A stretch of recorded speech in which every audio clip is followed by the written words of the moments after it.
All right, so in my search for like scary poems, because I mean all of my poems are scary, but mostly just because I'm a very melancholy person. But however, I like to start off a reading with somebody else's poem, and this is probably the scariest idea that anybody has ever shown to me in my entire life, and it's one of my friends, Terry Cole from undergrad, that wrote it. She's amazing, and she's in South Korea right now doing awesome things, but this is her poem. A wife's thoughts on her husband's priapism. If only his penis wasn't dying, the discolored black and blue limb glaring firmly at the white hospital ceiling for months, I might have come at the release. Instead, the penis, barely his now, never mine, remains harder than the headboard his thrust once pushed my body into. Gently, doctors and nurses touch the penis, graze over my favorite mole on the left side of its shaft, aspirate from the corpus cavernosum, names I didn't even know his penis had. I know some doctors or nurse is telling someone about my husband's penis. My husband's used to be penis. My husband's I'll never get my wife off again penis. The soon-to-be limp, languid dangles between us, like the cord from the chemo machine, like his recent ex-lover and my new one. And I wonder if it really was a weird reaction to the chemical treatments, or if the affair labeled as deserved, or maybe the divorce papers on the edge of the bedstand left him broken. It's frickin' scary, right? True. All right, so now we start my stuff. All right, this is electromagnetic flow. Sometimes I rub my socked feet into the carpet until electricity passes between me into anything I touch. My young son, dressed in Spider-Man PJs, calls it being sharked and marvels when I show him how it occurs. He cries when it happens, as though he knows that once when Meme was a new mother, they strapped her to a table and passed the vaults through her until she didn't get angry or cry in front of people. And Jesus only answered, talk in her head.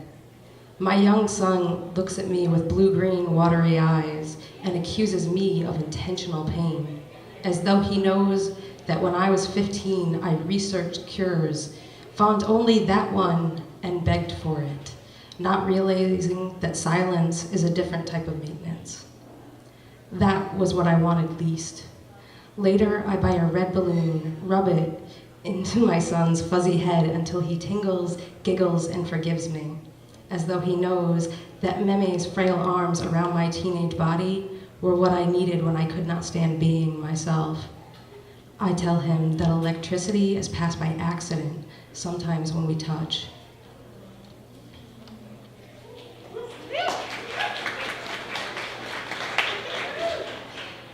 Cold November, waxing moon in Coventry. I keep a loaded gun by the bed now, your grandpappy said, while you and I looked at the stars, trying not to laugh. You were teaching me about foreign bodies in the night sky. I told you he was crazy, your response to being afraid of what the world can do when we become fragile. I stared at the moon and thought of what the world is capable of when faced with defenseless.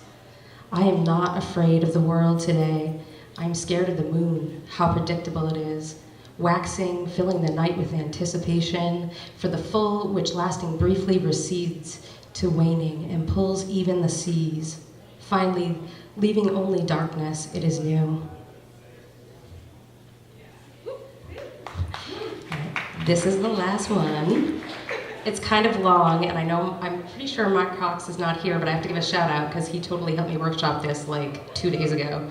So, speaking at Susan, it must have started small, a misplaced sock, only to be found later on your foot, and never mind, you'd forgotten what you were looking for anyway. Just the vaguest notion of something to make you comfortable. I came into your life after the quake shook your cerebellum and left a gap. It must have been the same surprise as the Grand Canyon the first time that I saw it. How driving into the forest sent a chill down my spine, and although I knew it was a great cavity, for some reason I expected to drive up a mountain. The red and orange pastels were astounding in the great gaping, and I felt as though I could step from the ledge and float down to the slippery quicksilver snake of a river and dip my hovering toes for a moment and be invincible. My own shifting was all I knew of existing then. I was 23 and still had my father to call when I didn't understand in what place I should stand in this world. I didn't know you or your son yet. After a bit, you stopped tending to the chickens and claimed that you were sick of eggs, stopped caring for the garden, it was too much work, stopped sewing, cooking, bathing, eating. These days, you want to go back to where you lived with your husband, back to the beginning when you were just entering the forest, to the sock, and before when you weren't searching for comfort. You want to return to your family, and do I tell you, Susan, that they suspect, and no one is willing to float down into that great cavern of your mind and dip your toes in so you won't be alone. How long it must have been that you and I wandered our separate lives without knowing that one day your husband would die and your son would bring you to our house, that I would try to reach you and I would watch you peek around unknown hallways. Each morning you would look at me as if for the first time and around our kitchen table ask, where is everyone?